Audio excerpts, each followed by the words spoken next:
No, interview before coffee. Interview before coffee? Oh, sorry. We're at St Kilda Tunbridge Wells on Camden Road, just near the Academy. It's one of my favorite places for breakfast. Yeah. Because you come here, people are relaxed, and the food is very good. So this is where I come to. I'm looking forward to that one.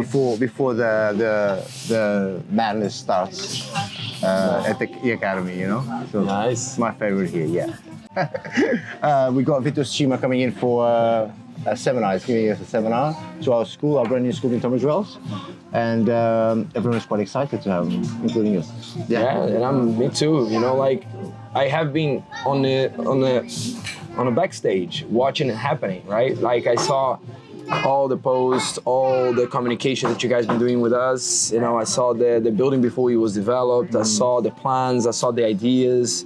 I saw how you know, everything was coming to place.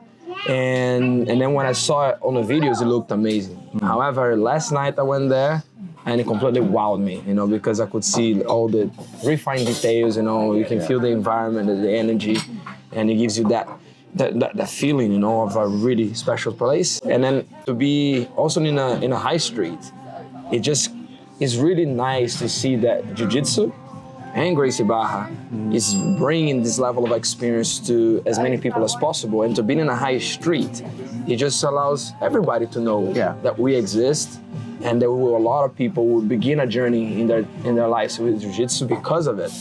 You know, and I think that's only gonna benefit. Yeah.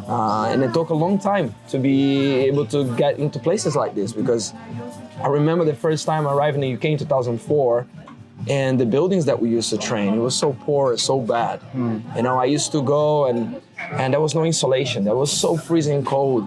The doors didn't have no, you know, insulations, and then everything goes in. So we would go mopping the mats in the night to clean up. Next morning, there was frost inside, and there was we couldn't bear training with with bare feet. It's just like, you need to have hats on, you need to have gloves to start, you need to have hoodies inside. And that was very tough to start Jiu-Jitsu. And the environment was very difficult, because it didn't really feel like you were inviting anybody there. It was like only the, you know, the more hardcore, fighters. You know, like most people in the world do not enter that room. Yeah. Now I had cases in the fact that in the old days, one of my students became a student later, but he spent about 3 months parking up, watching the place, daring to go in, and didn't go in until 3 months later. And eventually he walked in, he broke his fears, and he went in and he found everybody's nice. And then he pushed through and he became a black belt many years later. But he only shared that story like many years later too. Yeah. So it just shows that how many people like him looked and never entered. Yeah, absolutely. Or never dared. So whenever we bring this level of experience that is inviting, that is comfortable, it's organized, it smells nice, it looks nice, and it's accessible, and that we're basically helping people with that. Absolutely. Because you know, we know Jiu-Jitsu is strong, we know Jiu-Jitsu is powerful, but we need to make sure that people don't find it daunting. Not everybody has that sense of confidence that they can handle physical stress and do something new like a physical contact. And then if we make it easy for them to start to get to know what Jiu-Jitsu really is, and how they can be part of this, and how much they can overcome their own challenges and evolve. You know, we are talking yesterday about someone that he was training, and he said, I don't want to do this. Yeah. That heavy training. And he was worried.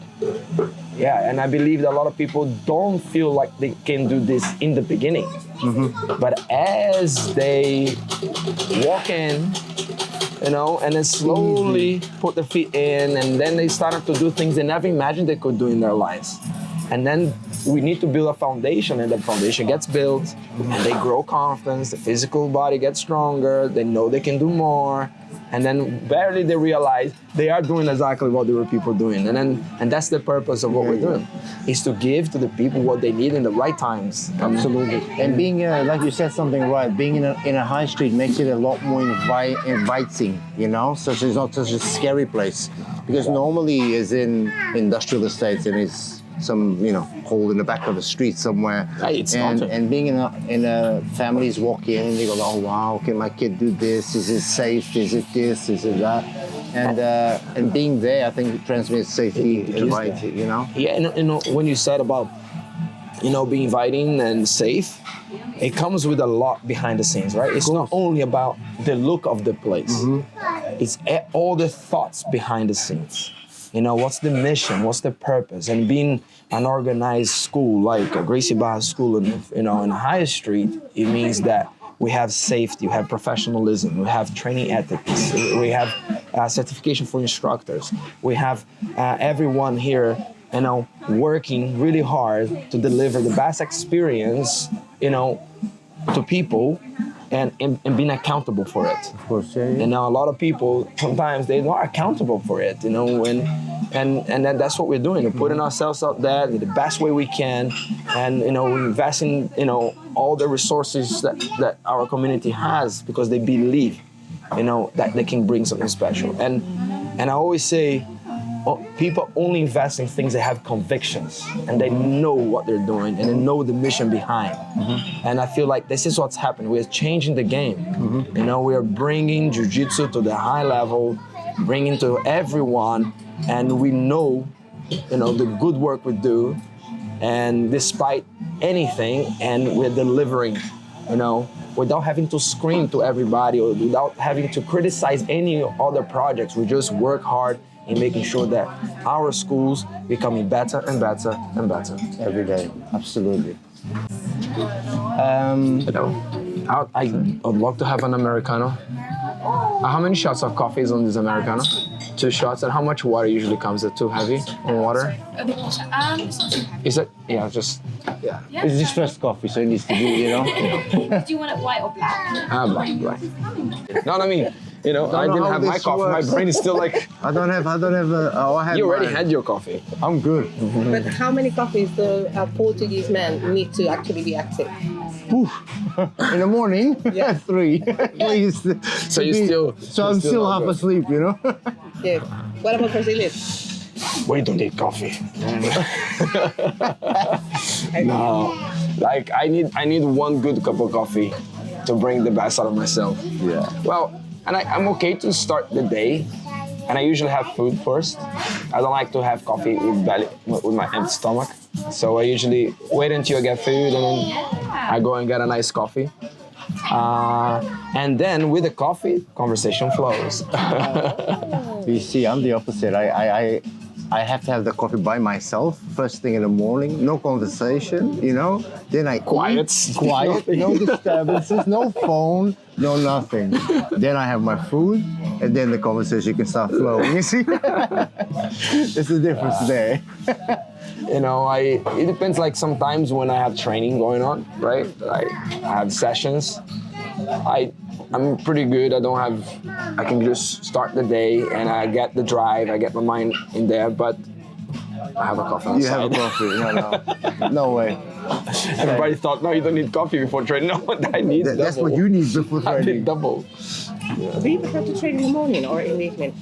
That's a great question. So that is my relationship with training. I like to get the heavy training out of the way in the morning, but a lot of people find hard to get started. So I just got a habit. I just disciplined myself to start. So I started to enjoy much more the heavy training sessions to be done in the morning. So I do my weights in the morning. I do my competition training in the morning. And in the past, I used to love training in the night because that's the regular training I used to do. But what happens in the night when I train too heavy, I got awake a little bit too much. I feel like I can't sleep, and then I wanted to rest, and then my rest is a little bit less. So for heavy sessions, I prefer mornings. Me, I prefer night. Evenings are better. If I The mid-morning sessions are good for me. I like those. But the ones I get more out of is going to be the evening sessions. You know, I get more out of it, more energy. There's more to get rid of from the day. You know, so I put more More impact into it. on those ones.